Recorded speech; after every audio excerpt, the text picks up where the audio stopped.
හරි. මයි දරුවනේ. ඔන්න අපි දැන් මේ වෙනකොට 10 ශ්‍රේණිය අපේ දරුවන්ගේ නේද?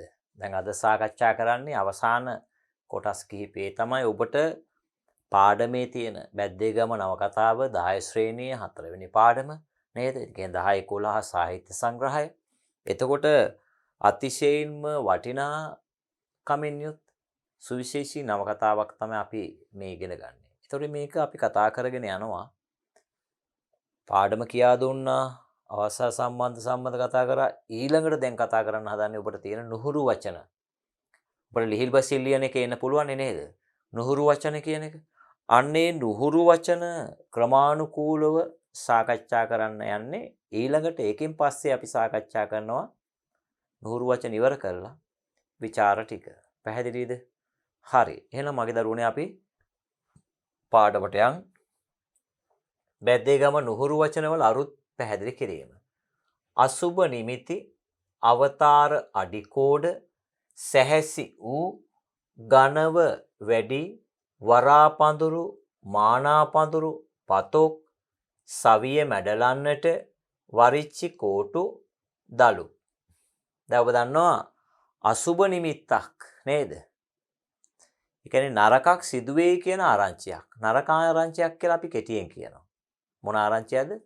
නරකක් සිදුවේ යන ආරංචියක් තමයි තියෙන්නේ. එතකොට බලන්න නරක ප්‍රතිඵල ලැබෙන බවට දක්න රසන්නට ලැබෙන පෙර දැක්මවල්. එහෙනම් නරක ප්‍රතිඵල ලබා දෙන ආරංචිවට අපි කියනවා අසුබ නිමිති කියලා. දැන් මම මේ දිගට තියෙන එක කෙටි කරලා ලියනවා. පැහැදිලිද? ඒ කියන්නේ අපිට නරක ප්‍රතිඵලයක් ලබා දෙන යම් ආරංචියක් තියෙනවා නම් පැතිරීමක් තියෙනවා නම් අපි ඒකට කියනවා අසුබ නිමිති කියලා. අන්න එහෙනම් අපි ඒකේ විදිහට ලියමු.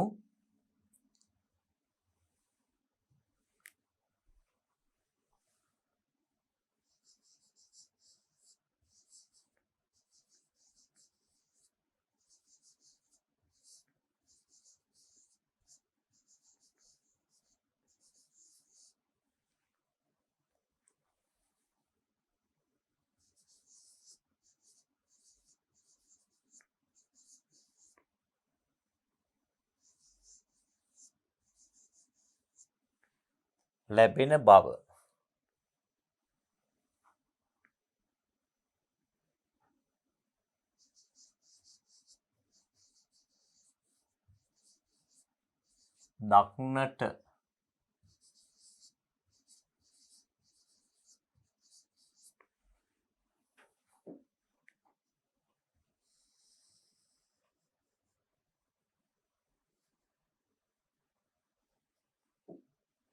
දක්නට ලැබෙන ආරංචි.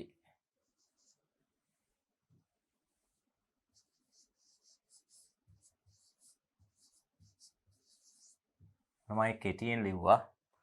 ඔබ ওই විදිහට කෙටියෙන් ඉගෙන ගත්තා නම් හරි. ඉස්සරේ තියෙනවා. අවතාර අඩිකෝඩ හොල්මන් ගැවසෙන සලකුණු. මොනවාද පුතේ? හොල්මන් ගැවසෙන සලකුණු වලට අපි කියනවා අවතාර අඩිකෝඩ කියලා.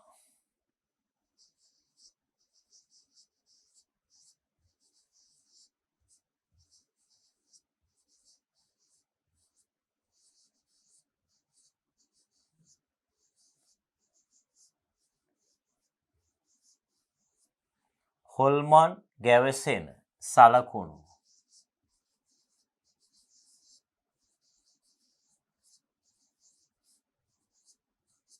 ඔබ දන්නවා දැන් සාමාන්‍යයෙන් හොල්මන් අඩිකෝඩ දැන් හොල්මන් කියන කතා තියෙන්නේ අවතාර මේ නාගරික පරිසරය අඩුයි. ඇයි ඒ? ශබ්දයේ තියෙනව එලිමහන්. හැබැයි එලිමහන් නොවන කැලෑබද ප්‍රදේශවල අන්ධකාර ප්‍රදේශවල අන්න මේ කියන කතාව තියෙනවා. හොල්මන් කියන එක. අවතාර නේද? ඉතින් මේ වගේ දේවල් තියෙනවා කියලා පැරණි ගැමි සම්ප්‍රදාය තුල ගැමි විඥානය තුල අපි අහලා තියෙනවා. හැබැයි එහෙම ওই මියගිය ඥාතීන් සැරිසරන ඒවා නේද? ප්‍රේතයෝ භූතයෝ වගේ අමනුෂ්‍ය බලවේග තියෙනවා කියලා සංකල්පයක් තියෙනවා. ඉතින් ඒවා බොහෝ විට තියෙන නිසා තමයි මේවා තියෙයි කියලා කියන්නේ. මොකද බෞද්ධ දර්ශනය අනුව මිනිස්සු මැරිලා ඊළඟ භවයේ උපදිද්දි වැරදි වැඩ කරා නම් ඒගොල්ලෝ අපායগামী වෙනවා. නේද? අනිත් අය ආයේ මනුස්ස ලෝකේ උපදින්න පුළුවන්, සත්ත්ව ලෝකේ උපදින්න පුළුවන්. එහෙම නැත්නම් වැරදි කරපු අය අන්න ඔය කියන අවතාර බවට නේද? පිල්ලි බවට භූතයින් කුම්බාණ්ඩ ඔය වගේ පහත්ම ම්ලේච්ඡ ඒ කියන්නේ නීච කුලවල උපදිනවා. එතකොට ඒ අය තමයි ওই පෙරේතයෝ භූතයෝ වෙලා ওই සමහර ගෙවල් වල අමනුෂ්‍ය දෝෂ තියෙනවා කියලා අපි ඉගෙන ගන්නවනේ. අන්න එතකොට ඒවත් එන්නේ ඔය කියන අන්ධකාර පරිසරයක් තියෙන ප්‍රදේශවල. නැත්තම් මේ නගරෙ එහෙම අපිට දකින්න හම්බ වෙන්නේ නැහැ. පැහැදිලිද? හොල්මන් ගැවසෙන සලකුණු. සැහැසි වූ එඩිතරකමක් පෙන්වූ.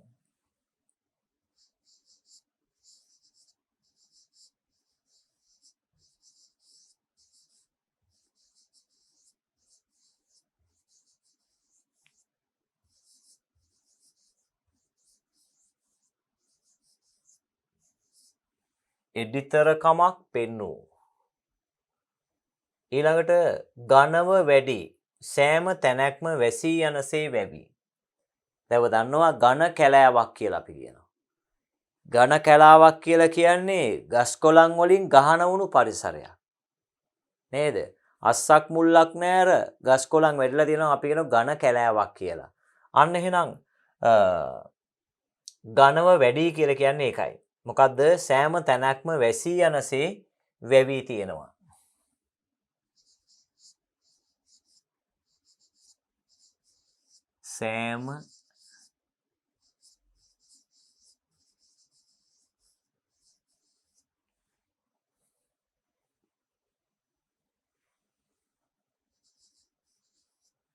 සෑම තැනක්ම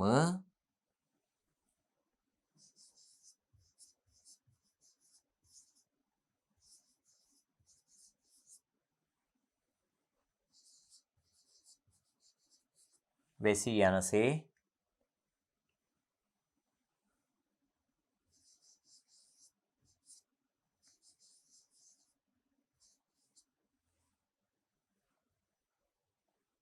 වැවී තිබෙන. පැහැදිලිද? සෑම තැනක්ම වැසී යනසේ වැවි. ඝනව වැඩි. ඊට පස්සේ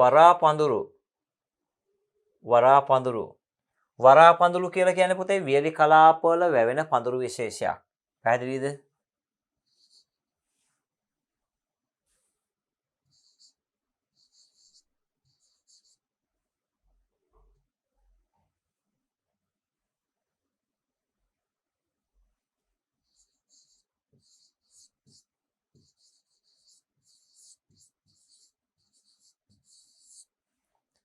වියලි කලාපවල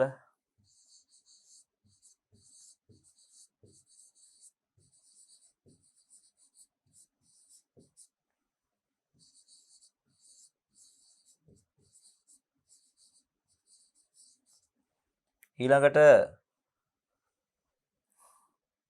මානා පඳුරු කියලා කියන්නේ ශුෂ්ක පරිසරවල හැදෙන ඒවා.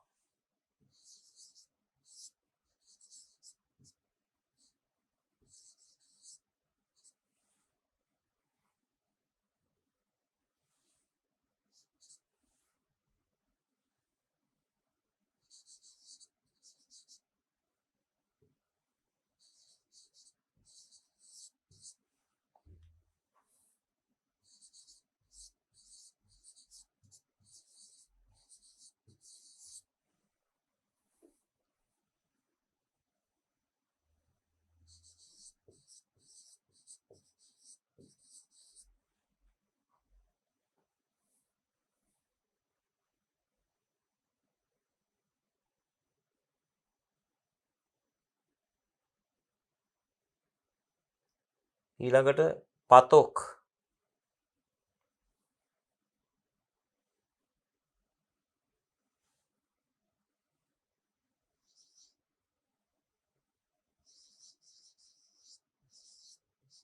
කටු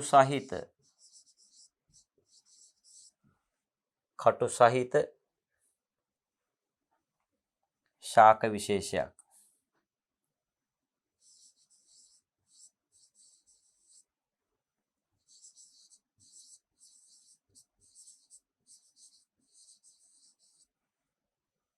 සවිය මැඩලන්නට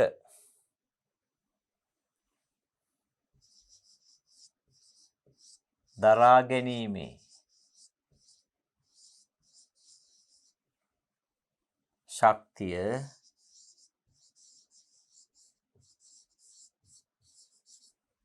දුර්වල කරවන්නට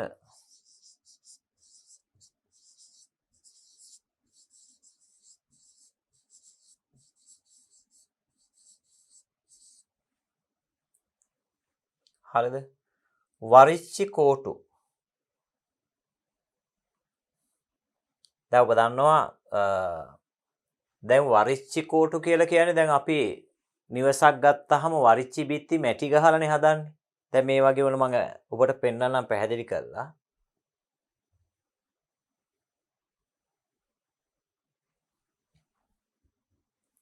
දැන් මෙහෙම ගයක් තියෙනවා.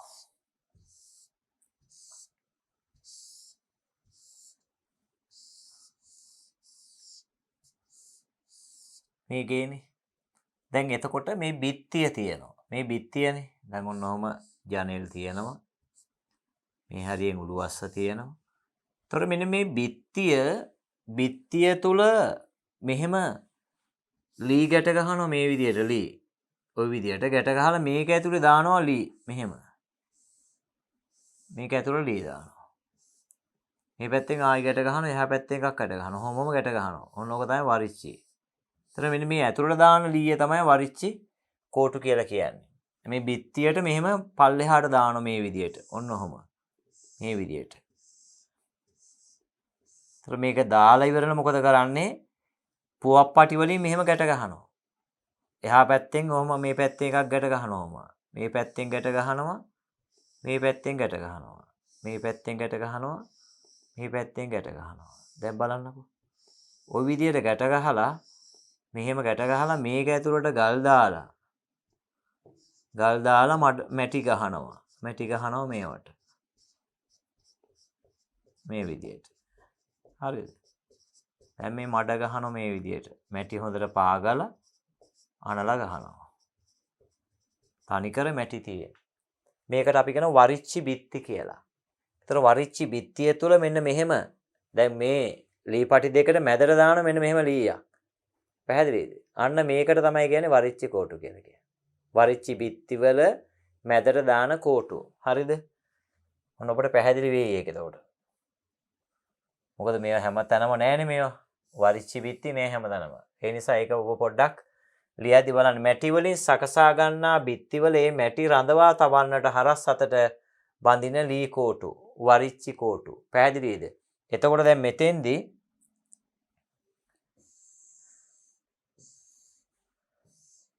මෙන්න මේවා මේ දෙපැත්තෙම තියෙන වරිච්චි. මේ පැත්තට දානවා එකක්, මේ පැත්තට දානවා. මේ වරිච්චි පටි, මේ කෝටු. මේකට දානවා මේක ලොකු සාමාන්‍ය ඝන ලී දාන්නේ ඒකට.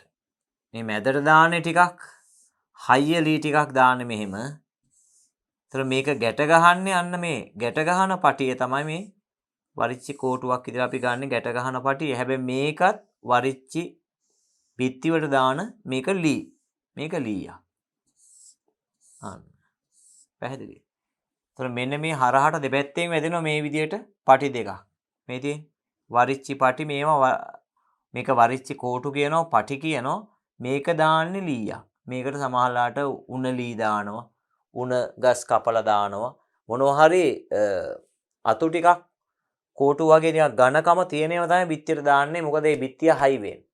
බඳින්නේ ගොඩක් දුරට පුවප්පටි ගන්නවා. එහෙම නැත්නම් ওই කැලෑ කෝටු වලින් තමයි මේ වටේ අයින බඳින්නේ. අන්න එහෙනම් ඒක ඔබ දන්නවා වරිච්චි පටි සහ ලී. හරිද? මේ මැටි තව මැටි සාමාන්‍ය නවත්ත ගන්න එකෙන්. ඊළඟට අහනවා දලුක්. බලන්න. වියලි කලාපවල බලන්න. කටු සහිත අතු හා රිකිලි ඇති ව වැඩෙන වියලි කලාපීය ශාක වර්ගයක්. දලුක් කියලා කියන්නේ ඒකට. ඒක ඔබ ලියන්න. ඒක ටිකක් ලියන්න අපිට ටික වැඩි නිසා ඔබ ඒක ලියන්න.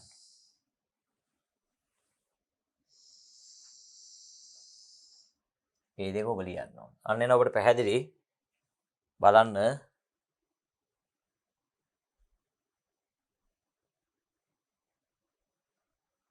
අසුබ නිමිති නරක ප්‍රතිඵල ලැබෙන නරක ආරංචි නේද? මොනවා හරි වෙයි කියලා. අවතාර අඩිකෝඩ හොල්මන් ගැවසෙන සලකුණු සැහැසිව් වැඩිතරකමක් පෙන්නූ ඝනව වැඩි සෑම තැනක්ම වැසී යනසේ වැඩුණු.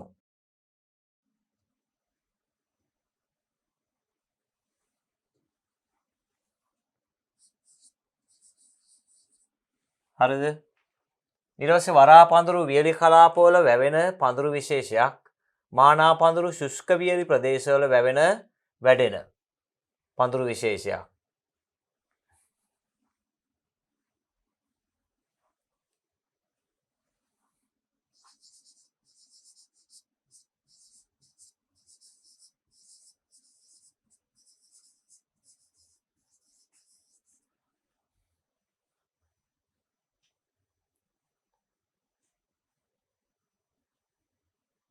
හරිද?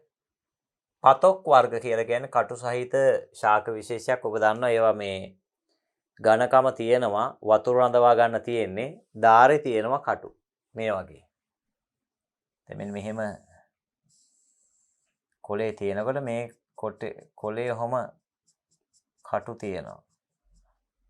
මේක නිකන් ඔහම ওই විදිහට තියෙන්නේ. ඔය වගේ ඔය වගේ ශාක පත්‍ර තියෙන්නේ මේකේ. ඔහම කටු තියෙනවා.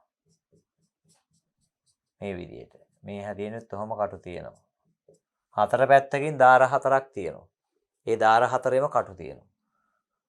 ඊළඟට පතොක් වර්ග හරි සවිය මැඩලන්නට දරා ගැනීමේ ශක්තිය දුර්වල කරවන්නට වරිච්චි කෝටු දාන්න. දැන් දලුක් කියන්නේ කටු සහිත අතුහා රිකිරි ඇති ශාක විශේෂයක්. අපි ඕවට සාමාන්‍ය කියලා කියනවා මේ නාපිරිත්ත කියලා. නාපිරිත්ත කියලා සාමාන්‍යයෙන් දකුණු පළාතෙම ගාල්ල ප්‍රදේශවල ඕකට ওই කටු සහිත ශාකයට කියන නාපිරිත්ත කියලා. හරි. බලන්න එහෙනම් ඊළඟ කොටස. ඔබාගත්තෙන් හාත්පසින් නැංචොහාමේ යකුන් අරක්ගත් විනාශ මුඛයෙහි ජීවිතාන්තර දක්වා බන්ධනාගාරය සහ මුලින්ම නොකඩ බිස්සේ ඔබාගත්තේය පහලට තද කරගත් බැවින්. පහලට තද කරගත් බැවින්. පහලට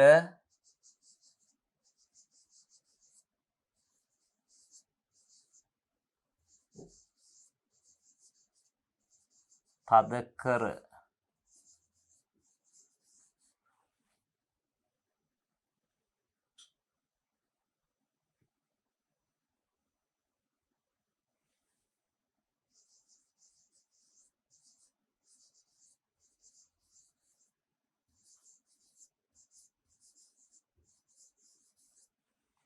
පහලට තද කරගත් බැවින්.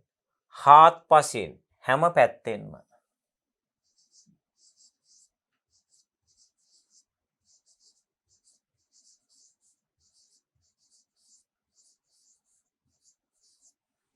හැම පැත්තෙන්ම. නැංචොහාමි බබේහාමි ආරච්චිලාගේ බිරිඳ. බබේහාමි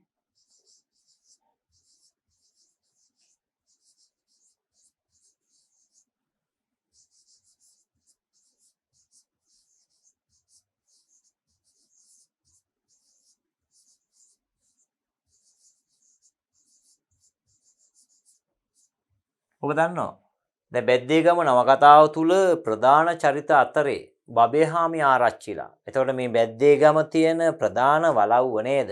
ආරච්චිරාලා ඉන්නේ ඒකේ. එතකොට ආරච්චිරාලා කවුද එතකොට? බබේහාමි ආරච්චි. එයාට පස්සේ තමයි පුංචිරාලා යන්නේ. මොකද එයා මැරුවට පස්සේ. එතකොට මේ බැද්දේගම මැද තියෙන්නේ. දැන් බැද්දේගම මෙහෙම තියෙනවා නම් මේ විදියට බැද්දේගම තියෙනවා නම් මැද තමයි බබේහාමි ආරච්චිලාගේ ගෙදර තියෙන්නේ. එතකොට මේක සෙවිලි කරලා තියෙන්නේ, උළු සෙවිල කරලා තියෙන්නේ. හරිද? ඝන බිත්ති තියෙන්නේ. එතකොට මේකේ ප්‍රධානිය තමයි බබේහාමි ආරච්චි. එයාගේ භාර්යාව තමයි නැංචොහාමි කියලා අපි කියන්නේ. යකුන් අරක්ගත් යක්ෂයින් ගැවසෙන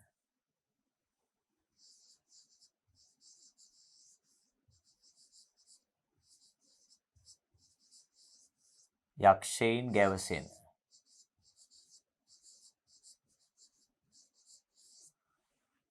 අමනුෂ්‍යයින් ඉන්නවා කියන එකයි කියන්නේ. පැහැදිලිද? අමනුෂ්‍යයින් ගහන වෙච්ච පරිසර අපි කියනවා අරග්ගත් කියලා කියනවා. අධිග්‍රහිත කියලා කියනවා. පැහැදිලිද? යක්කුන් අධිග්‍රහිත. යක්ෂ කියන මිනිසුන් නේද? අපිට පේන්නේ නැහැ ඒගොල්ලෝ. නමුත් මේ කලාපවල ඉතිහාසයේ යක්ෂ දේවනාග කියලා ගෝත්‍රිකයෝ ලංකාවේ හිටියා. එතකොට අන්නේ හරහා මේ යක්ෂ කියන කතාව තාමත් තියෙනවා. සමහරු සනීප නැති වුනහම යක්කුන්ට මන්තර බඳිනව නේද? යකා ගහලා කියයි නේද? මහසෝනා ගහලා කියයි, රිරි යකා ගහලා කියයි නේද? ওই විදිහේ විවිධ යක්ෂ බලපෑම් තියෙනවා ওই ප්‍රදේශවල. විනාශ මුඛේ විනාශයක ආරම්භයකි.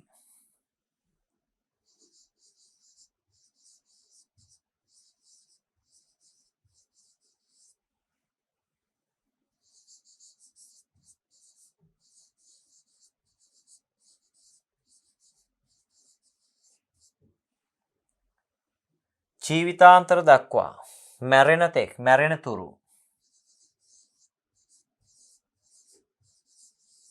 මැරෙන තුරු හරිද? මැරෙන තෙක් කියලා කියන්න පුළුවන්. ඔය තුරු කියන්නේ නිපාතයක්. මැරෙන තුරු මැරෙන තෙක්. බන්ධනාගාරය සිරගෙදර.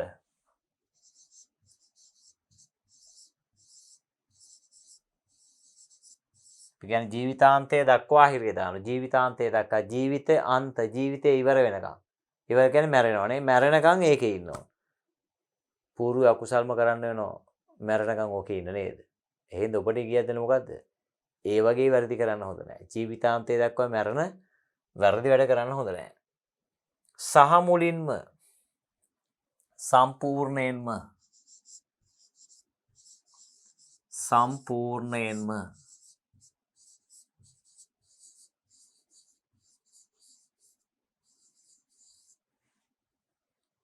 නොකඩ කඩ නොකළ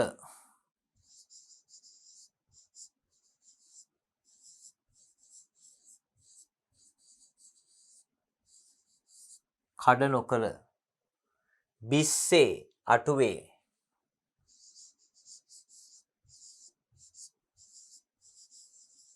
පැහැදිලි. දැන් එන ඔබට පැහැදිලි මොනවද මේකෙන් වැදගත් බලන්න. දැන් නැන්චෝහාමි කිව්වහම ඔබට රක් ගාලා මීටර් වෙන්න ඕන අනිවාර්යෙන් එන්න ඕන කවුද මේ?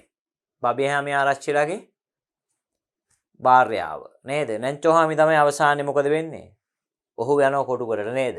සියලුම දේවල් අරගෙන කෝරාල ඒ කියන්නේ කාගෙන්ද මේ එතකොට කෝරළේ මහත්තයාගෙන් ඉල්ල ගන්නවා తాවකාලිකව කරත්තයක්. ඉල්ලගෙන බරු ටික අරගෙන යනවා. එතනින් පස්සේ මොකද වෙන්නේ? බැද්දේ ගම දෙකඩ වෙනවා. ඒ දෙකඩ වෙනවා කියන්නේ මෙතනින් වනය එන්න පටන් ගන්නවා මේ විදියට. මේ පැත්තෙන් එන්න පටන් ගන්නවා. අන්න පුතේ ඇවිල්ලා මේ වරිච්චි බිත්තිය අල්ලගෙන පතුරු ගහගෙන මේවෙන් උඩට යනවා. ඊට පස්සේ මොකද වෙන්නේ? මේක සම්පූර්ණ විනාශ වෙනවා. බැද්දේ ගම දෙකඩ වෙනවා. ඒ කියන්නේ තා ඉක්මනින් ගම වනයේට නතු වෙනවා. පේනවද? ප්‍රධාන චරිතය නැති වෙනකොට අනිත් ඒවා කොහොමත් විනාශ වෙනවා. ප්‍රධානිය ඉවරයි කියලා කියන්නේ අනිත් ඒවා ඔක්කොම කොහොමත් ඉවර ඕනම තැනක කියවනේ. ආයතනයේ ප්‍රධානිය ඉවර වෙනකොට ආයතනය ඉවරයි. නේද? ඒක නෙවෙන්නේ. දැන් යුද නායකයෙක් ඉන්න නේද? ගරිලා නායකයෙක් ඉන්නවා. නායකයා මරුව ගමන් අනිත් අය අසාර්ථකයි. ඊළඟට බිහි වෙන නායකයෝ ඒ ප්‍රමාණය එන්නේ නැහැ. එහෙම එකක් තියෙනවා. හරි.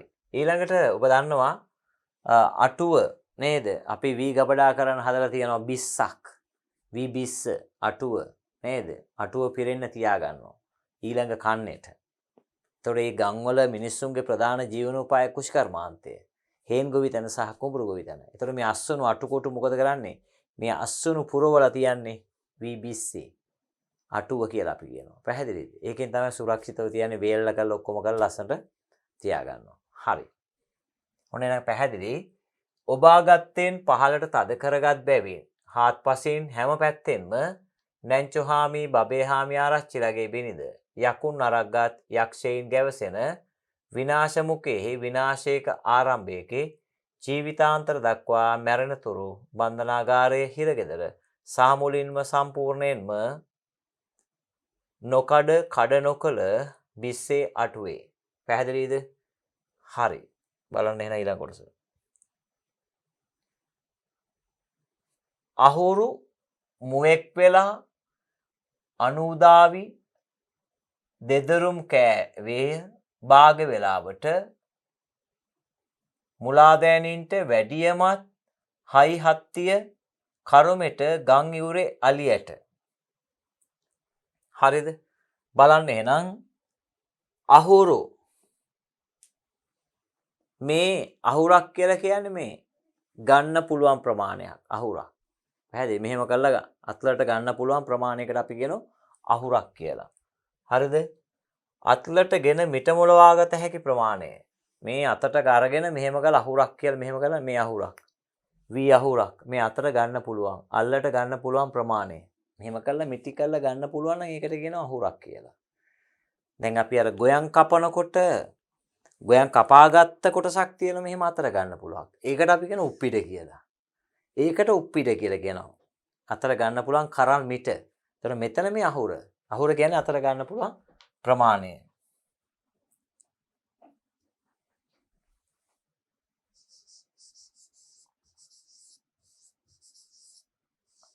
අල්ලට ගෙන මිට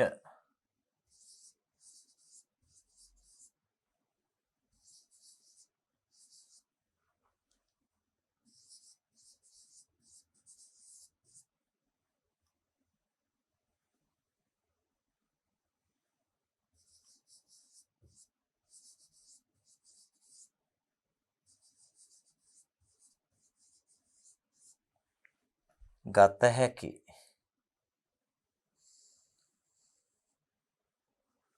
ප්‍රමාණය.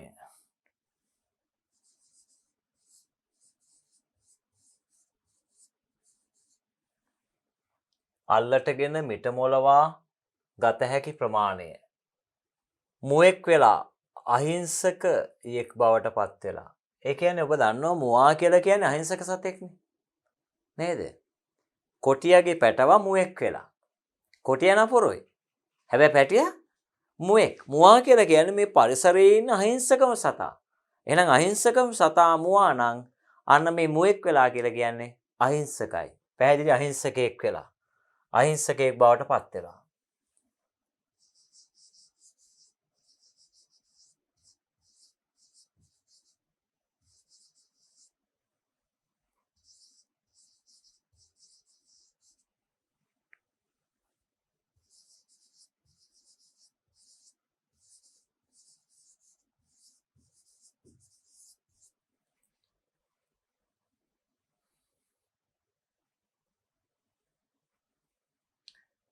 අනූදාවී කියලා කියන්නේ වපුරල දින 90ක කියන්නේ මාස 3කින්. මාස 3කින් අස්වනු ලැබෙන වී වර්ගයක් තමයි මේ අනූදාවී කියලා කියන්නේ. පැහැදිලිද?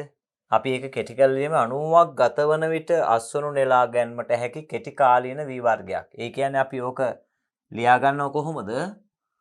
මාස 3කින්.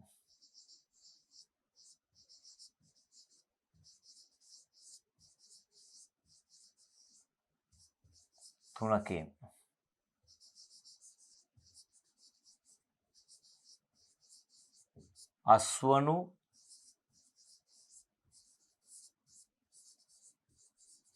නෙලාගත හැකි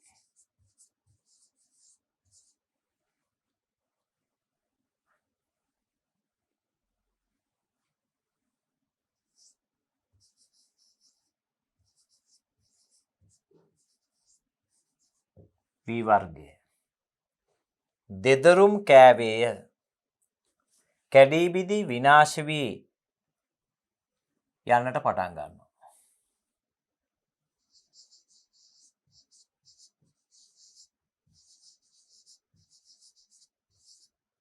කැඩී බිදී විනාශ වන්නට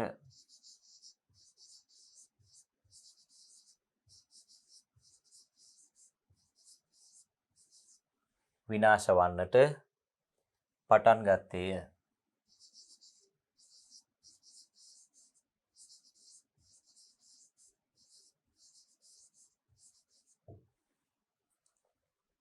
භාග වෙලාවට සමහර වෙලාවට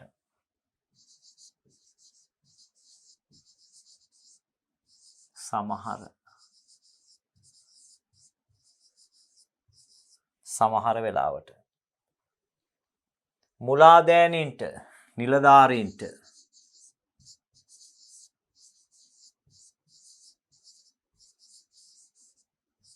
නිලධාරීන්ට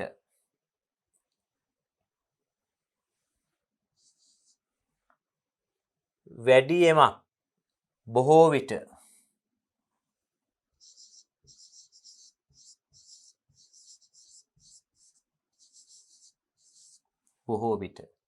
හයිහක්තිය සවිශක්තිය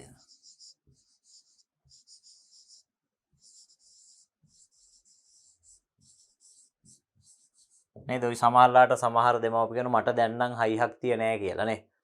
අපිට ඒ කාලේ නම් හයිහක්තිය තිබුණා. දැන් නම් හයිහක්තිය නෑ. උඹලා තමයි මේව බලා ගන්න ඕන කියලා. දරුවන්ට කියනවා. අපිට බෑ දැන් ඕගොල්ලොන්ගේ කාලේ තියෙන්නේ. පැහැදිලිද? කර්මෙට කියලා කියන්නේ කර්මයට අනුව කියන එක. අපි කෙටියෙන් ගමු. බලන්න ස්වභාව ධර්මයේ පැවැත්මට අනුව යමක් සිදුවන්නට අවස්ථාව පැමිණවීම. කර්මය කියලා කියන්නේ ඒකයි. ඒතර හේතුඵල සම්බන්ධතාවය මත ස්වභාව ධහමට අනුව දෙයක් වෙනවා. එහෙනම් ස්වභාව ධහමට අනුව යමක් සිදු වෙනවා නම් අපි ඒකට කියනවා කර්මයට අනුව කියලා. අන්න ඔබ ලියන්නේ. ගම් ඉවුරේ අලියට. ඒ තමයි ගම් ඉවුරු වල වැටි මැරුණු අලියතුන්ගේ ශරීරවල ඇට කැබලි. අපි කෙටියෙන් ලියමු. ගම් ඉවුරු වල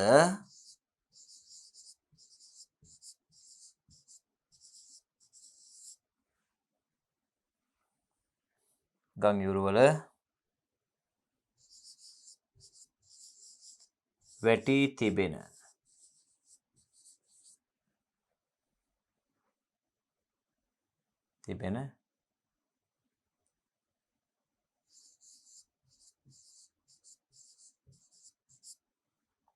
මැරුණු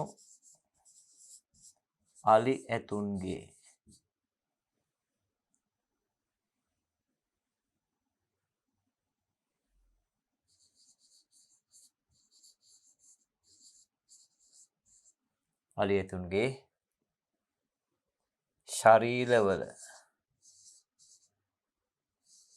ශරීරවල ඇට කැබලි.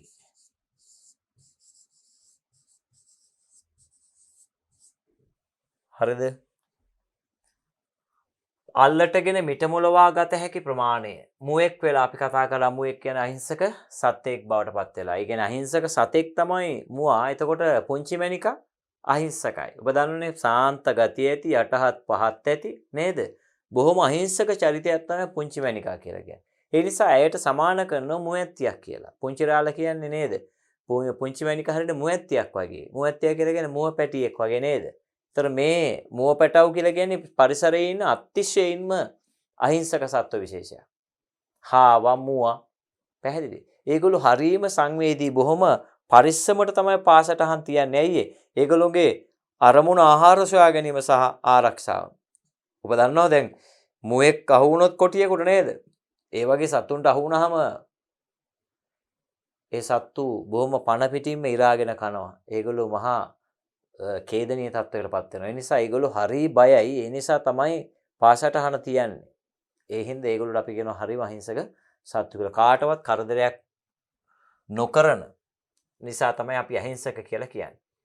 බලන්න මාස 3කින් අස්වනු නෙලාගත හැකි වී වර්ගයේ තමයි අනූදාවි කියලා කියන්නේ. අනූදා කියන්නේ දින 90යි. පැහැදිලි? දින 90කින් අස්වැන්න එනවා. ඒතර මාස 3යි. අපි කෙටියෙන් ලියාගමු මාස 3ක් කියලා. භාග වේලාවට සමහර වෙලාවට මුලාදෑනීන්ට නිලධාරීන්ට වැඩියමක් බොහෝ විට හයියහක් යන සවිශක්තිය කර්මෙට මං කිව්වේ කර්මයට අනුව අපි සමහර දේවල් හිතන ඒ කර්මේ තමයි නේ. අර මොනවා හරි දෙයක් වුණාම අපි අර ජ්‍යොතිර්වේදය අනුව නේද? අනිත් පැත්තෙන් බෞද්ධ දර්ශනය අනුව අපි විශ්වාස කරනවා මේක කර්මය. මේක අපේ දෛවය. මේක ඉරණම. අන්න පැහැදිලිද? දෛවයට අනුව යමක් සිදු වෙනවා නම් අපි ඒකට කියනවා කර්මය කියලා. පැහැදිලිද? ගම් ඉවුරේ අලියට අන්නේ නම් ඔබ දන්නවා ගම් ඉවුරට එන අලි නේද? සමහර වෙලාවට මැරෙනවා.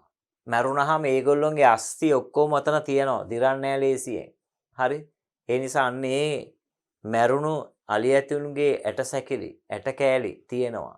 පැහැදිලිද? ඒක ඔයයි මස් කෑලි දෙනවා. නරි අදිනවා මේවා. ඒතර ඒවා කෑවා කියලා අලි නෑවිල්ලා ඉන්නේ නෑ. ලස්සන උපකරණයක් මේ අරගෙන තියෙන නේද? ඒ යොදාගෙන තියෙන යෙදුම හරි අපූර්වයි. මොකද පුංචි මැනිකට කියන්නේ ඒක උඹ මේ නාකියෙක් හරි තරුණයෙක් හරි බැඳගනි. ඈ පුංචිරාලා කියනවා. උඹ ගෙදර ගිහි ගමන විලන්දාරියෙක් බැඳගනි. නැත්තම් නාකියෙක් බැඳගනි. නාකියෙක් කියලා කියන්නේ යා.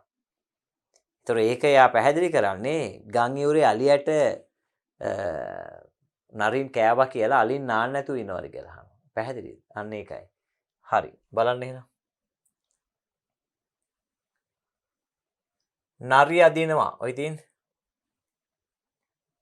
නන් නොදන්නා බරකරත්ත ජනාකීර්ණ උපාදූප තෙහෙට්ටුවත් ප්‍රාන්තිය තනපත් උලමින් තැතිගෙන ජන ශූන්‍ය.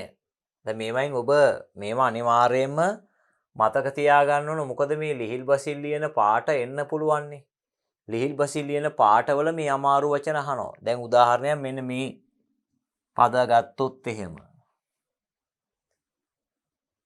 බරකරත්ත ජනාකීර්ණ හරිද? බ්‍රාන්තිය ඔය විශේෂය ජන ශූන්‍ය. අන්න මේ වගේ ඒවා ඔබට ටිකක් නුහුරු වචන මේවා. පැහැදිලිද? එතකොට මේවා තමයි විභාගෙදී අපිට අහන්නේ. එතකොට ඔබට පුළුවන් වෙන්න ඕනේ මේවට උත්තර සපයන්න. පැහැදිලිද? බලන්න නරිය අදිනවා. මස් සහිත ඇට කෑලි නරින් විසින් එහා මෙහා ඇද කනවනේ ඇදලා දානවා. දැන් අලියැත්තු මරුණට පස්සේ මේ මස් ටික ඇදගෙන කනවා. එතකොට අර සමහර අස්ති කෑලි ඒවත් එක්ක ඇදගෙන යනවා. ඒකයි මේ කියන්නේ. බලන්න.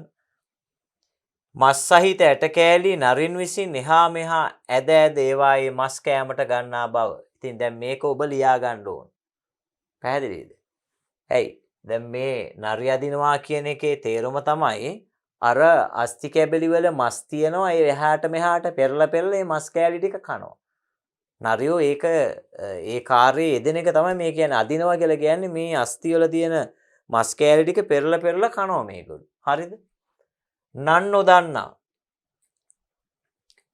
කිසිවක් ගැන කිසිම දෙයක් දන්නේ නැති. ඔබට මේක ඉත තියුවා මේ දිග වාක්‍යයක් නිසා ඒක ලියන්න. ඔබ ලියන්න ඕනේ ඒක.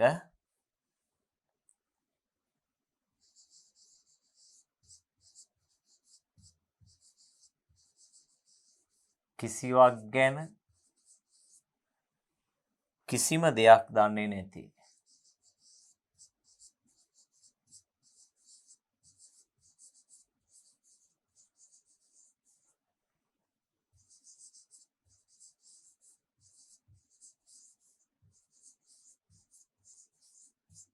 දන්නේ නැති.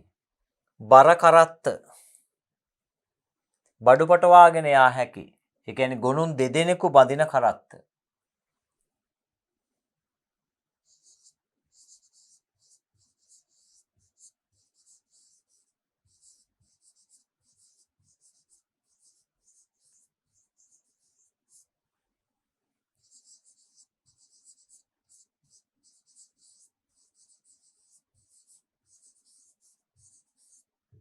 මේවා හුදෙක් හදන්නේ භාණ්ඩ පටවාගෙන යන. පැහැදිලිද? බඩු පටවා ගන්න තමයි මේ අරගෙන යන්නේ. ඒ නිසා අපි කියන්නේ මේ සද්දය ඇහෙනව බරකරත්ත කියන්නේ මේගොල්ලෝගේ කුරහඬ ඇහෙන කරස් කරස් ගාලා.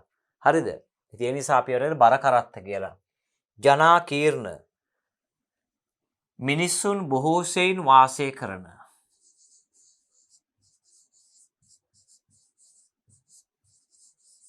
මිනිසුන්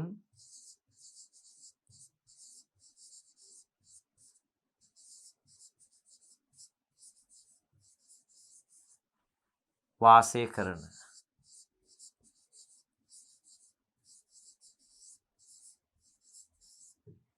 වාසය කරන. ඕපාදූප අනවශ්‍ය කතා බහ.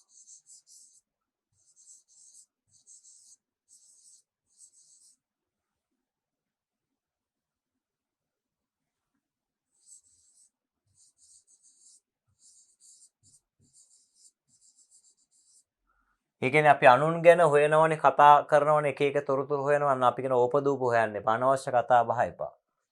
තෙහෙට්ටුවක් විඩාපත්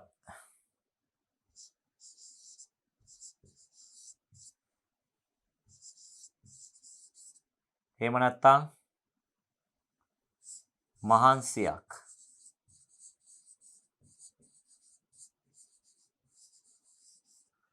මහන්සිය. භ්‍රාන්තිය.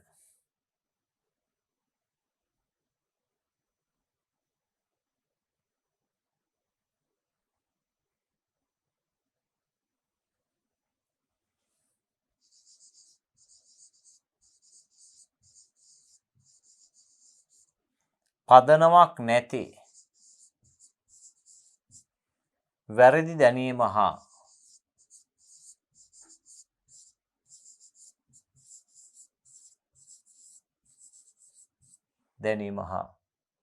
හැඟීම.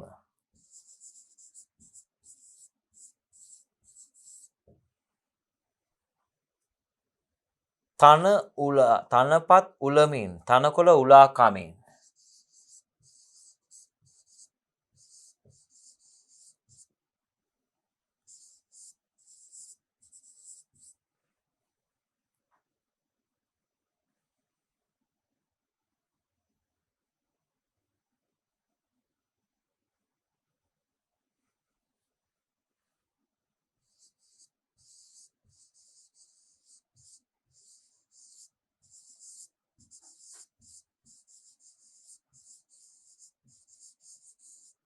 ඔබ දන්න තනකොළ උලා කනවා කියන්නේ කොහොමද? මේ ඔය සත්තු ටික හරිද? දැන් හිතන්නකෝ ගෝනා මුවා එළදෙනුන් මේගොල්ලොන්ගේ කටින් මේ තනකොළ කඩලා ගන්නවා. පැහැදිලිද? මෙහෙම කඩ යන්නේ මෙහෙම. අන්න ඒකට අපි කියන උලා කනවා කියලා. හොම්බේ මෙහෙම කඩලා ගන්නෙ. එවලේ කන්නේ නැහැ. ඒගොල්ලෝ හැමම ගිලලා ආයි පස්සේ රැට එළියට අරගෙන අඹරන එක තමයි කරන්නේ. ඒතර හක්කේ දත් තියෙන උඩු ඇන්දේ නැහැ, යටි ඇන්දේ තියෙනවා. උඩු ඇන්දේට දත් නැති නිසා ඒකට තද වෙනවා. තද වුණාම මේ තනපත්ත කඩලා යනවා. ඉගිලෙන්නේ නැහැ. දැන් දත් වලින් ඇද්දුවොත් එහෙම ගහ ඉගිලෙනවනේ.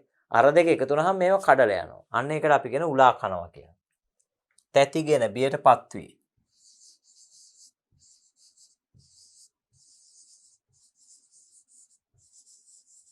බියටපත් වේ. ජන ශූන්‍ය, මිනිස්සු නැති, මිනිස් වාසය නැති, මනුස්ස වාසය නැති.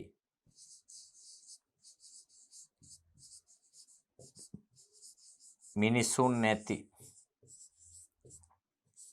එහෙම නැත්නම්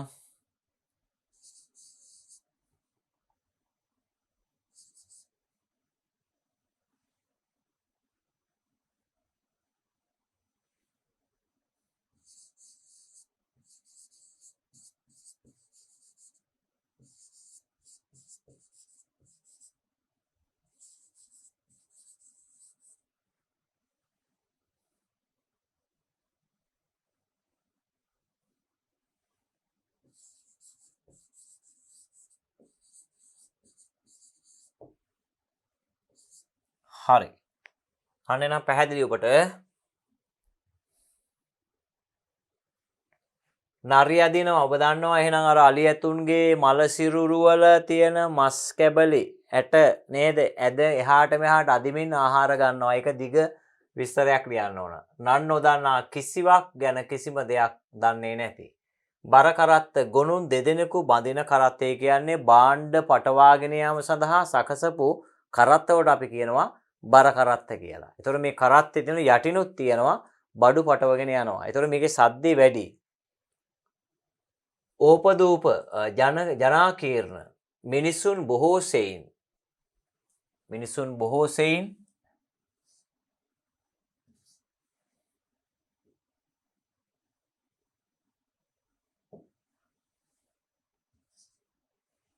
සෙයින් වාසය කරන.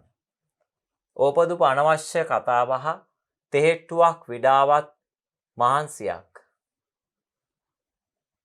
භ්‍රාන්තියට පදනමක් නැති වැරදි දැනීම හා හැඟීම. තනපත් උලා කමින් තනකොළ උලා කමින්. තැතිගෙන බියටපත් වී ජනශූන්‍ය මිනිසුන් නැති මිනිස් වාසයක් නැති. පැහැදිලිද? රයිට්. ඔන්න එහෙනම් ඔබට මේ විදියට අමාරු වචන අපි පැහැදිලි කිරීම කරගෙන යනවා පාඩමේ තියෙන. හරිද? right බලන්න එහෙනම්. හරි බලන්න එහෙනම්. ආනන්දිතව ඇන තියාගත් අය හාමතේ නෙත්හෙලා ගත්වනම ඉලකෝටු දෙරාපත් පටලයකට පොල් අරඹ ඇටුවන් බැහි ගිය ගොරහැඩි. දැන් ඒතකොට ආනන්දිතව කියලා කියන්නේ දැන් මේ පුංචි මැණිකා අර ජනාකීර්ණ ප්‍රදේශයෙන් ඈත් වෙලා ගිහිල්ලා මේ ජන ශූන්‍ය වූ කලාපයකට ඇවිල්ලා මේ වාඩි වෙනවා. කකුල් දෙක මෙහෙම තියාගෙන. ඔන්න මේ විදිහට ওই විදිහට මේ යන තියා ගන්න. දැන් ඔහොම ඉන්නවා කියන්නේ ওই විදිහට. මෙන්න කකුල් දෙක එකතු කරලා අපි බිමට පස්ස තියලා මෙහෙම වාඩි වෙනවා. මොහොකට හරි තියලා. මේකට අපි කියන යන තියාගෙන ඉන්නවා කියලා. නැතුව මේ යන තියන් ඉන්නව නෙවෙයි ඈ. හරිද? මෙහෙම වාඩි වෙනලා අපි කියන්නේ යන තියාගෙන ඉන්නවා කියලා. ආනන්දිතව කියලා කියන්නේ එහෙනම් සතුටු වේ. ඔය තියෙන කලවා දෙක පාදවලට කෙන්ඩා දෙකේම ගෑවෙනසේ පහත් වී ඉඳගත්තාය. මං කිය දැන් මේ කකුල මෙතනින් මේ දෙක මේ කලවා කියලා කියනවා අපි. පැහැදිලිද? මෙතෙන්ට අපි කලවා කියනවා. එතකොට කලවයි මේ පල්ලෙහා කොටස තනි දණ්ඩ. එන්නේ ඒ ටික ඒ මස් ගොබෙත් එක්ක තද කරගෙන අපි වාඩි වෙනවා. මේ මං ඇදලා පෙන්නලා තියෙන්නේ. මේ දෙක එකතු වෙන්න ඕන මේ දෙක ගෑවෙනවා මෙහෙම. මෙන්න මෙහෙම. ඔන්න ඔහොම. මේ දෙක එකට ගෑවෙනවා මෙහෙම. මේක තව එකතු වෙනවා. එහෙම වාඩි වුණාම තමයි අපි කියන්නේ මේ ඔන්න දැන් ওই විදිහට. අතත් ඔහොම තියාගෙන ඔන්න ඔහොම ඉන්නවට අපි කියන එන තියාගෙන ඉන්නවා කියලා. පැහැදිලිද? හරිද? right. මේවා ඔබ දැනගන්න ඕන මේවා සාමාන්‍ය මේ නාගරික ප්‍රදේශවල මෙහෙම කවුරුත් ඉන්න ප්‍රමාණය අඩුයි. එන තියාගෙන ඉන්නේ නැහැ. එන තියාගෙන තමයි සාමාන්‍ය පැදුරු වෙයන්නේ. පැදුරු වියන්න වාඩි වෙන්නේ. කකුල දෙක ලං කරලා මෙහෙම කකුල තියාගෙන තමයි පැදුරු වීම තියාගෙන. එක්කෝ බිම වාඩි වෙලා නම් ඉන්නේ එන තියාගෙන ඉන්නේ. කල්පනා කරනකොට එහෙම තමයි ඉන්නේ. හාමතේ බඩගින්නටපත් වී අධික බඩගින්න. නෙත්හෙලා ගත්වනම අනර පුංචි මැණිකාට පේනවා පුංචි මැණිකත් එක්ක කතා බහ කරන මහල්ලා. මහල්ලා ඉන්නේ පොල් අරම දිහා බලාගෙන. ඒ විදියටම හෙල්ලෙන. නේද? පුංචි මැණිකත් එහෙම වෙන්නේ. අන්න එක ඉරියව්වක ඉන්නවා ඒ විදියටම. වෙනස් කරගන්නේ බලන්න. බලාගත් ගමන්ම එහෙමම. ඉලකෝටු මේ ඉලෑට කියලා කියන්නේ අපේ ශරීරයේ තියෙන මෙන්න මේ ටික. මෙතනින් තියෙනවා මෙහෙම ඉලෑට පද්ධතියක්. අපේ ඒ කියන්නේ හදවතට පෙනහැල්ලට හානියක් වෙනවට ගාඩ් එක. පෙනහැලි ගාඩ් එක. මෙතනින් එන්නොත් එහෙම කෙලිම පෙනහැල්ලට තමයි පලාගෙන යන්නේ. ඉලෑටත් කඩාගෙන. ඉලෑට කැඩුනට පස්සේ ඉලෑට හදන්න පුළුවන් හැදෙනවා. ඒක ලොකු මේකක් නෙමෙයි. ඉලෑට කැඩුනහම ඒවා ගොඩක් දුරට ස්වාභාවිකවම නිර්මාණය වෙන්න තමයි තියෙන්නේ. මේ ඉලෑට හානියක් නැහැ කැඩුනා කියලා හදන්න පුළුවන් පහසුවෙන්ම. ඒතර ඉලෑට අපිට ගාඩ් එකක් තියෙනවා. අන්න එන ඉලකෝටු ටික පේනවා කියලා කියන්නේ ශරීරය ඒ තරම් විය කියලා. ඔය මහල්ලගේ ස්වරූපය කිපෙන්නන්නේ සීයාගේ. ඒ සීයා හරි කෙට්ටුවේ ගමේ කෙනෙක් නේද? ඒතර ඒ ගමේ මේ බැද්දගමට අල්ලපු ඈත ඒ ළඟම ගමක්. ඒතර වෙළඳගොඩ කියන මේ ගමේ ඉඳලා එන්නේ තමන්ගේ දරුවා බේර ගන්න. තමන්ගේ දරුවා හිරේ යනවා. සල්ලි තියෙන ශේෂ තමයි විකුණනවානේ. විකුණලා තමයි අන්තිමට නැති කරලා ඒ දරුවා එළියට එන්නේ. ඒකෙන් තමයි කියන්නේ ඕකට ගියේකේ කායියන්නේ නැහැ. මම තරම් දන්න කෙනෙක් තවත් ඇත්තෙත් නැහැ කියන ඔයා. පැහැදිලිද? හා. දි รา පත් වී ජරාවටපත් වී. පටලයක අර අපි කිය අපිරිසුදු ජලාශයක තියෙන උඩ පටලය. පොල් අරඹ පොල් වත්තක් තියෙනවා. අටුවන් බැහි ගිය. අන්න එතකොට අර මේ අධික කාස්ටික දේශගුණයට ඇඹරිලා ගිහිල්ලා අපි කියන සමහරට වතුර කාන්දු වෙලා ඒ කාන්දු වෙච්ච තැනින් ඔහොම සිදුරු වැවිලා අටුවන් බැහැගෙන යනවා. ගොරහැඩි ගොරෝසු බලමු අපි ඒවට උත්තර ටික මේ විදියට. ආනන්දිතව සතුටු වී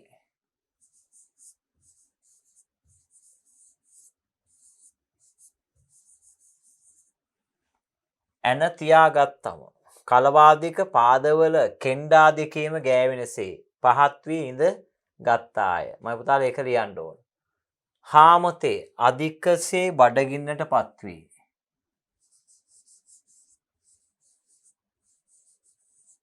අධිකසේ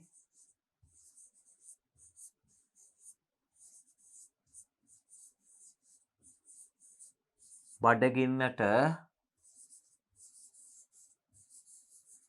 පත්වේ. නෙත්හෙලා ගත්වනම බලාගත් ගමන්ම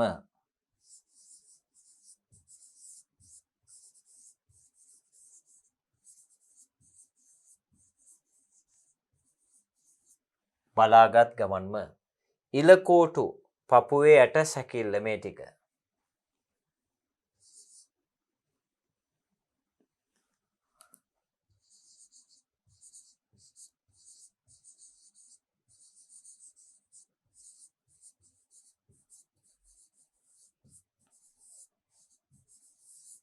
ඒ කියන්නේ හදවත හෘදය ආරක්ෂා කිරීම සඳහා තියෙන අස්ථි පද්ධතිය.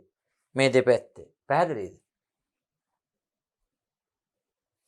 දි รา පත් වී වයසට ගිය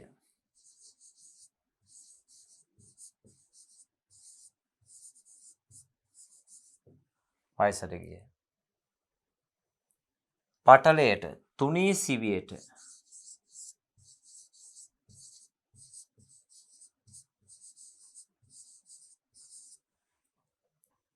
පොල් අරඹ පොල් ගස් රාශියක් වැවී ඇති ප්‍රදේශය. පොල් වත්තක් කියලා අපි කියන්නේ.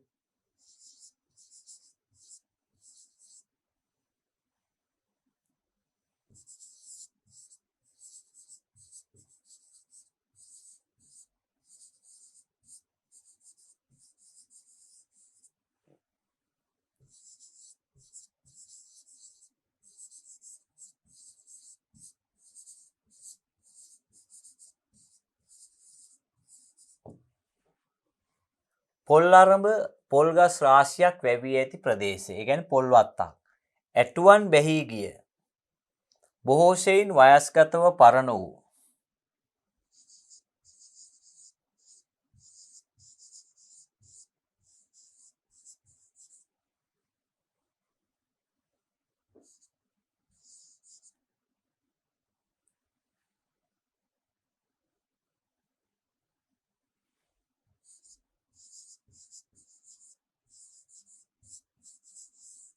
බොහෝ සෙයින් වයස්ගතව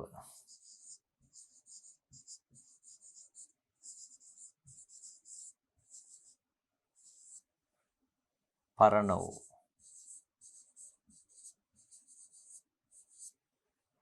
ඒ කියන්නේ කාලේ හරි ඒ ගස් මැරෙන කාලය දැන් එතකොට.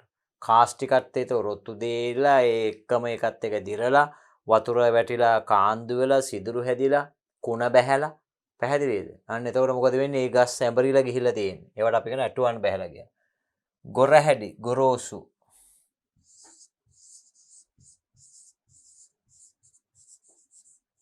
ගොරෝසු. එහෙම නැත්නම් රළු.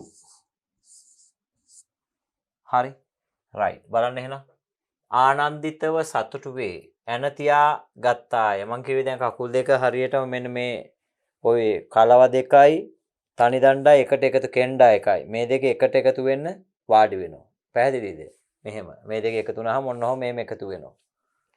එතකොට ඒකතු වෙලා වාඩි වෙන්නේ අත් දෙකක් තියාගෙන මෙහෙම කල්පනා කරනවා. අන්න ඒකට අපි කියන ඇන තියාගෙන ඉන්නවා. හාමතේ දැඩි බඩගින්න නෙත් හෙලා ගත්වනම බලාගත් ගවන්ම ඉලකෝටු පපුවේ ඇට සැකිල්ල දි รา පත් වයසට ගිය පටලයකට තුනී සිවියකට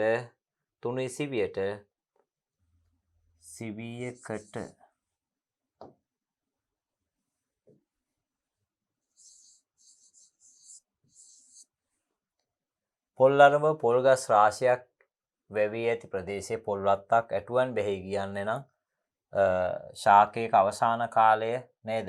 කටුක වෙල ඒක තියෙන ස්වභාවය තමයි කියන්නේ අටුවන් බැහැලා කියලා. ගොරහැඩි රළු. ගොරෝසු. හරි. එන්න ඊළඟ කොටසට යන්න. බලන්න. කුඹුක් පුල්ලි පටල මැලවි ධර්මතාවකි කම් කටොළු චේතනා විලීනව පිරිපුන්ව ගව මහේසාදීන්. බලන්න. කුඹුක් කියලා කියන්නේ ඔබ දන්නවා අපි කියන්නේ මේ ජල උල්පත් කියලා කියන්නේ. කුඹුක් ගහ. ඔව්. එතකොට කුඹුක් ශාකය කියන එක අපි සාකච්ඡා කරනකොට කුඹුක් ලංකාවට හරි වටිනාම ශාකයක්. පැහැදිලිද? ඇයි ඒ? කුඹුරු ගොවිතැනට බෙහෙවින්ම ඕන කරන එකක්. කුඹුරු ගොවිතැන ආසන්නයේ හැමතැනම කුඹුක් ගස් වවලා තියෙනවා. කුඹුක් ගහ ගාව තියෙන වතුර ටික හරි නිල් කැටේ වගේ. කුඹුක් ගහත් එක්කම එකට තියෙන එක තමයි මම පැහැදිලි කරේ මොකද්ද? මී ගහ. මී ගහයි කුඹුක් ගහයි කුඹුරු වල තියෙනවා කියන්නේ කුඹුරට අවශ්‍ය සියලු පෝෂණය ඒ ගස්වල තිබුණා. වාතයේ ටික තිබුණා. එතකොට මේක නැති වුණා කියලා කියන්නේ අන්න සුදු මහත්තුරුන්ගේ පෝර බෙහෙත් වලට අපේ රට හුරු කරලා තියෙනවා. පැහැදිලිද? එතකොට අපි බොහොම පරිස්සමට කාබනිකව ආහාර වගා කරගෙන තිබුණේ. ඒක නැති කරා සුදු මහත්තුරු ඇවිල්ලා මෙහාට නේද? බලන්න එහෙනම් කුඹුක් කියන්නේ එහෙනම් ජලාශිත ස්ථානවල ඊටා විශාල ලෙස වැඩෙන ශාක විශේෂයක්. අපි ඒක කෙටියෙන් ලියනවා මේ විදිහට. හරිද?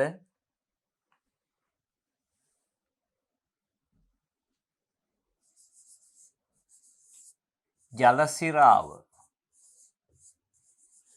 කෙටියෙන්. ජලසිරාව කියන්නේ ජලය ආරක්ෂා කරන. ජලසිරාව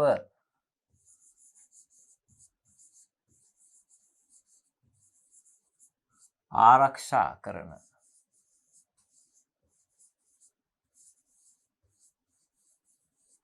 ශාක විශේෂයක්.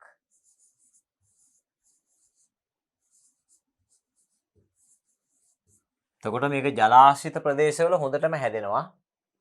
හැබැයි ඒක ජලාශිත නැතුව වෙන තැන්වල හැදුනහම ඒ ප්‍රදේශයට හරි සිසිලසක් තියෙනවා. කුඹුක් ගහ ළඟ බට කැලේ නාන විටදී ඔබදොලේ. පැහැදිලිද? අන්න එහෙනම් කුඹුක් ගහ යට ජලය නිල් කැටේට තියෙනවා. ජලසිරාව ආරක්ෂා කරන ශාක විශේෂයක්. හරි. පුල්ලි කියලා කියන්නේ පැහැදිලි කරන්නේ කුඹුක් ගහේ අර ගැලවෙනවනේ. පොතු ගැලවෙනවා. ඒ වගේ තමයි ඔය මේ මිනිස්සුන්ගේ ශරීරය වයසට ගියහම පැහැදිලිද? ඒ වයසක ශරීරය පෙන්වන්නේ කුඹුක් ගහේ කඳ වගේ. කඳ තනින් තන ওই විදිහට පතුරු ගිහිල්ලා තියෙනවා. එතකොට ඒ හැදිච්ච ලප. අනිත් පැත්තෙන් කොටියගේ පුල්ලි ලප.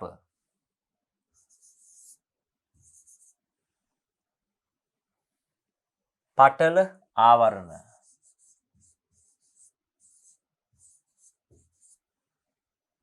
මැලවි පරවි.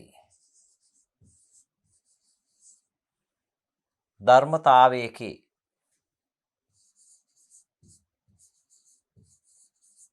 නියත සිදුවීමක්.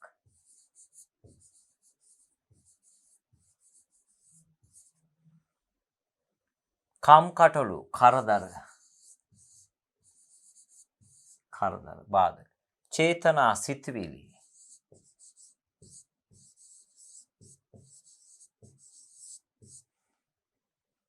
විලීනව උණු වී දිය වී ගොස්.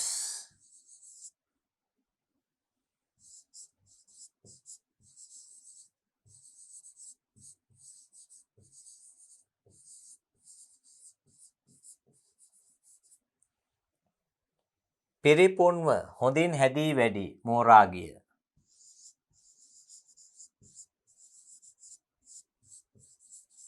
හොඳින්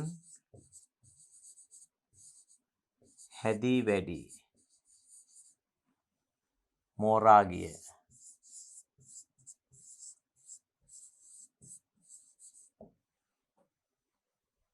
ගව මහීසාදීන් එළහරක් හා මීහරක්.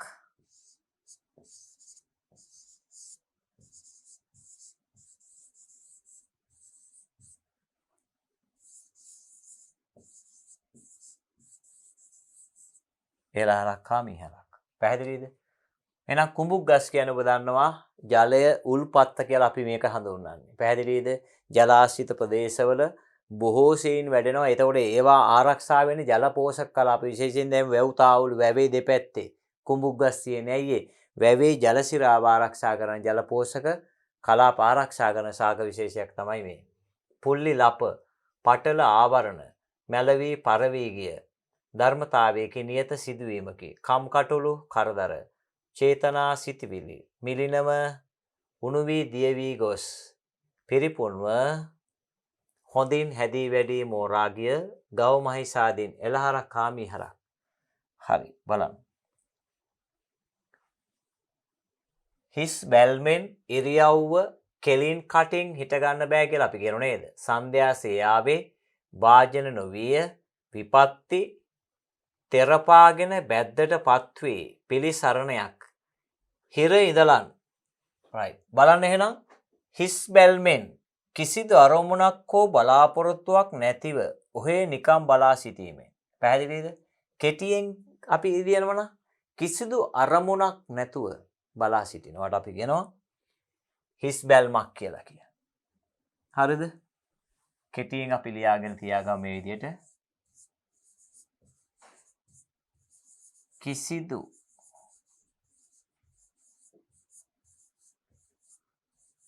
අරමුණක්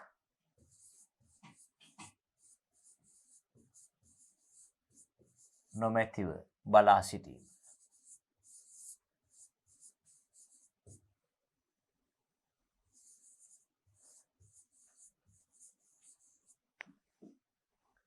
ඉරියව්ව හැසිරීම් රටාව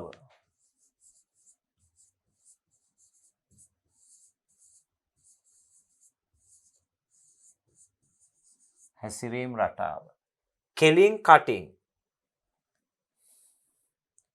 කෙලින් කටින් යන්තමින් හෝ වැඩපලක යෙදීමේ ශක්තිය ඇතිව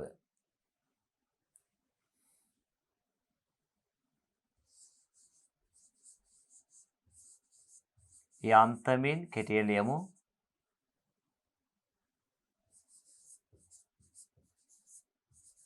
වැඩපල කිරීමට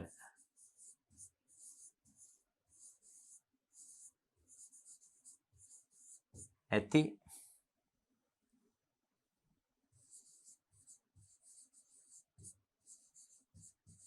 හැකියාව.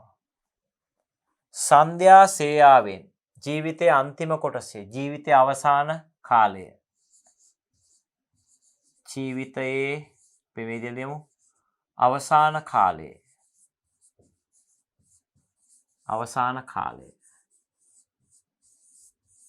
අපි කියන්නේ සැඳෑ සමය කියලා කියන්නේ අවසාන කාලයේ වාජන නොවිය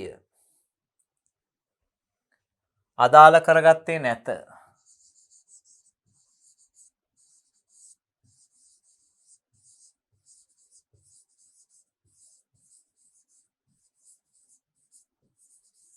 අදාළ කරගත්තේ නැත. විපත්ති කරදර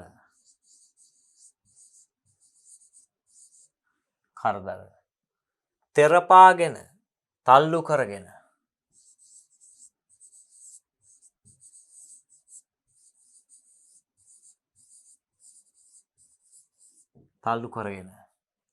බැද්දට පත්වේ කැලයටම ගොදුරු වී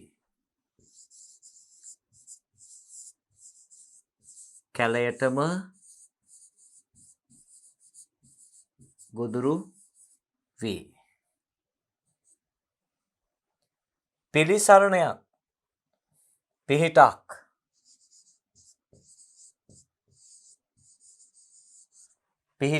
පිළිසරණක් හවුහරණක්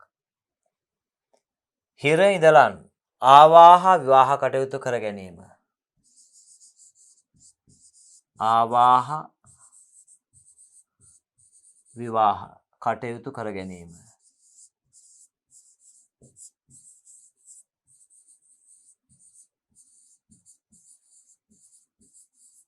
හරිද?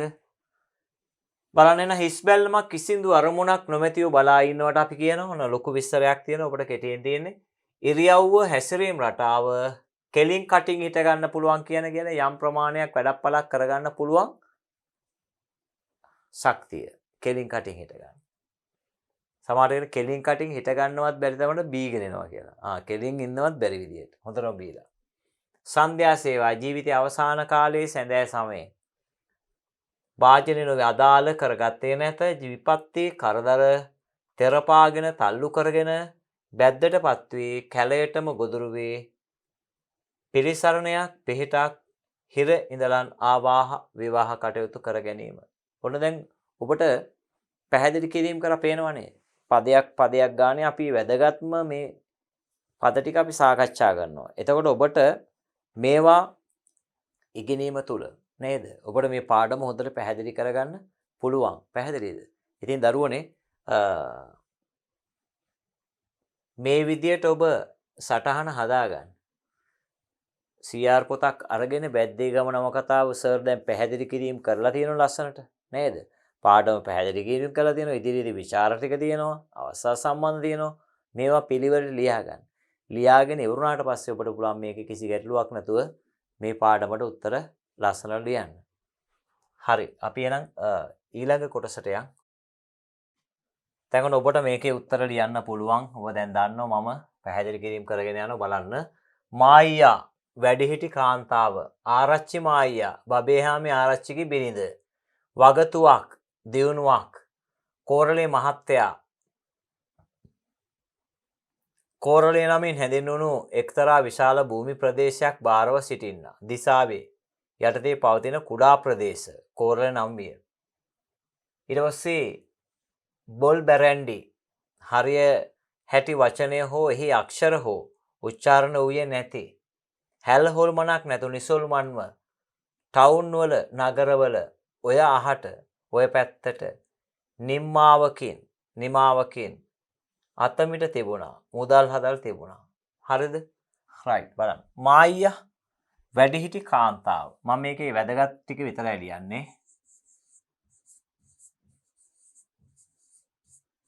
වැඩිහිටි කාන්තාව. කොම ටික වැදගත්. සමහර ඒවා දිගට තියෙනවනේ ඔබ දිග තියෙන ඒවා ලියන්න ඕන විස්තරේ තියෙන ඒවා.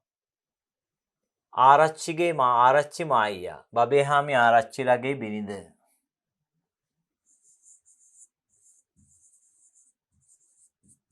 බබේහාමි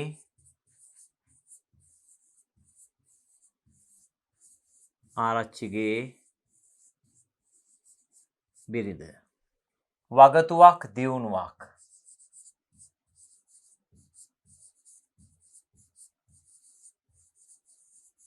දියුණුවක්. බබේහාමි ආරච්චිගේ බිරිඳ වගතුවක් විඳුවා. කෝරළේ මහත්තයා අන්න ඔබ ලියන්න.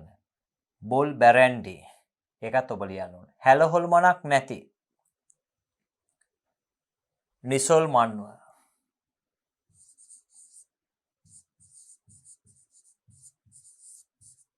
නිසල්මන්ව ඔබ මේ ටික ලියන්න ඕනේ. ටවුන් වල නගරවල ඔය අහට ඔය පැත්තට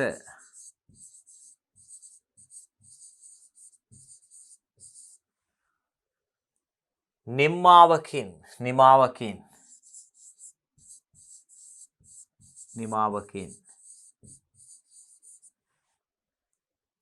අතමිට තිබුණා මුදල් හදල් තිබුණා.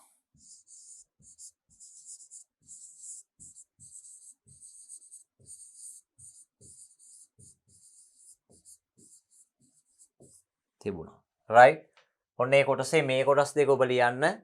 ඔබ දන්න කෝරළේ මහත්තයා කියන්නේ කෝරළේ කියන්නේ මහා විශාල ප්‍රදේශයකට බාරව ඉන්න කෙනාට අපි කියන කෝරළේ මහත්තයා කියලා. බොල් බැරැන්ඩි උච්චාරණයේ අපහසුාවක් තියෙනවා. කටහඬ වයසට යද්දි වෙනස්නේ. ඒකයි ඒ. හරි. බලන්න එහෙනම් වැඩිහිටි කාන්තාව බබේහාමි ආරච්චිගේ බිරිඳ දියුණුවක් නිසල්මන්ව නගරවල ඔය පැත්තට නිමාවකින් මුදල් හදල් තිබුණා. ඔන්න අවසාන කොටස. බලන්න ඔබට තියෙන අමාරු වචන වලින් ඔන්න මේ වෙනකොට සාකච්ඡා කරලා ඉවර කරන්න හදන්නේ. සන්තාපයක් සිතෙහි ඇතිවන දුක. සිතෙහි ඇතිවන දුක. සිතෙහි ඇතිවන දුක. හරි. නිසල්මනේ නිශ්ශබ්දව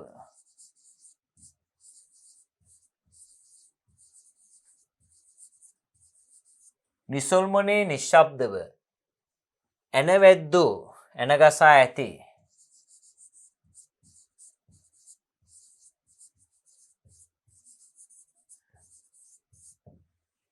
බිත්තියට ඇලව බිත්තියට හේතු වී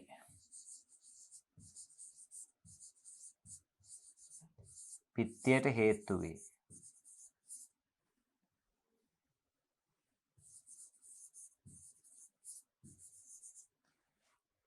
කාකි ඇඳුම්.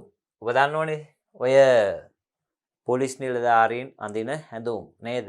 ඔය ලාක් අමුතුම පාටක් තියෙන්නේ. ගොමට හුරු පාටක් තියෙන්නේ. ඒ ඇඳුම තියෙන්නේ. බලන්න. දුඹුරු පාට ගොරෝසු රෙදි වලින් මසන ලද ඇඳුම්. හමුදා පොලිස් ආරක්ෂක සේවා ආදී පිරිස් මෙබඳු ඇඳුම් තම නිල ඇඳුම් ලෙසින් අඳිති. පැහැදිලිද?